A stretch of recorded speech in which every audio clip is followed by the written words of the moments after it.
सांगलीत आम्ही सांगलीकर संघटनेच्या वतीने अध्यक्ष, उपाध्यक्ष व कार्याध्यक्ष जितेंद्र शहा, अनिल शेटे व प्रभाकर कुरळपकर यांच्या नेतृत्वाखाली सांगली महानगरपालिका आयुक्त संजिता मोहपात्रा यांना निवेदन देण्यात आले।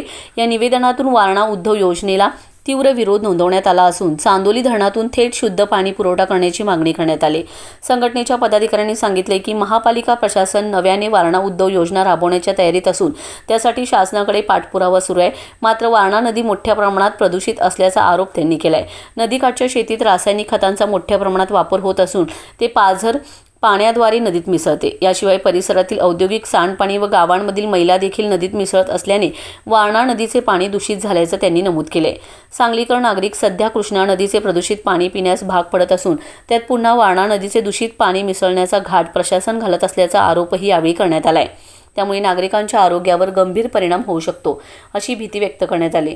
या उलट चांदोली धरणातून बंदिस्त पाईपलाईनद्वारे नैसर्गिक उताराने शुद्ध पाणी आणण्याची योजना राबवावी अशी मागणी संघटनेने केली।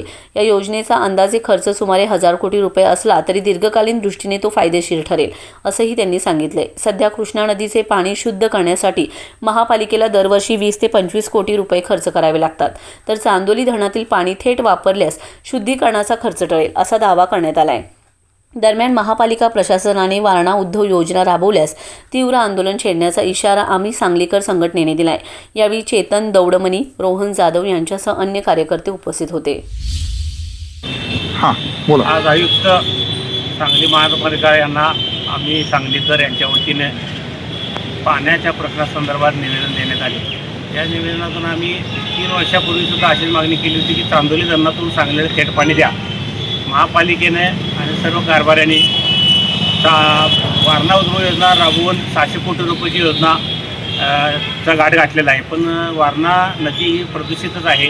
रासायनिक खताच्या माध्यमातून शेतकऱ्यांनी रासायनिक खतं टाकलेल्याच्या माध्यमातून परत वारणा पाणलोट क्षेत्रामध्ये परत प्रदूषण होते आणि ते परत प्रदूषण झालेलं पाणी परत फिल्ट्रेशन करून आम्हाला परत पाजवणार। एक तर पूर्वी कृष्णेचं प्रदूषित पाणी झालेलं विष तेच आम्ही आता सांगलीकर पचवते। आता महानगरपालिका वारणेच्या माध्यमातून दुसरे विष सांगलीकरांना पाजवायला तयारीत आहेत।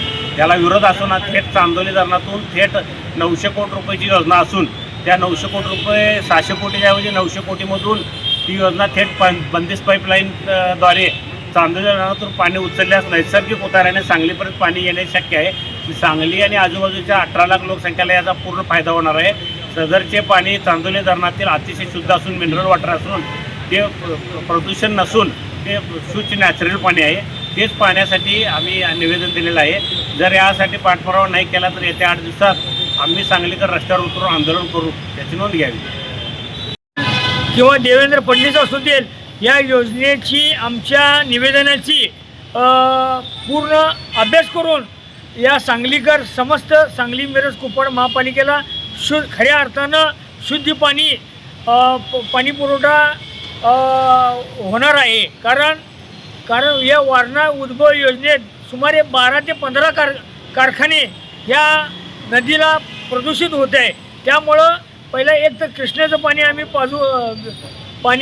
पाजवून या सांगलीकर लोक पित आहेत, विष पित आहेत तरी, आणि पुन्हा एकदा ह्या वारणा उद्धव योजनेचं घाट घालून सुमारे 600 ते 700 कोटीची योजनाचा प्रस्ताव पाठवण्याचा या महापालिकेचा घाट आहे। तरी आम्ही समस्त सांगलीकरांच्या वतीने या ठिकाणी शुद्ध पाणी नागरिकांना मिळावं यासाठी आम्ही प्रयत्नवादी आहोत आणि आम्ही सांगलीकर या संस्थेच्या माध्यमातून आम्ही सांगलीकरांसाठी रस्त्यावर उतरून वेळ पडले की आंदोलन करणार।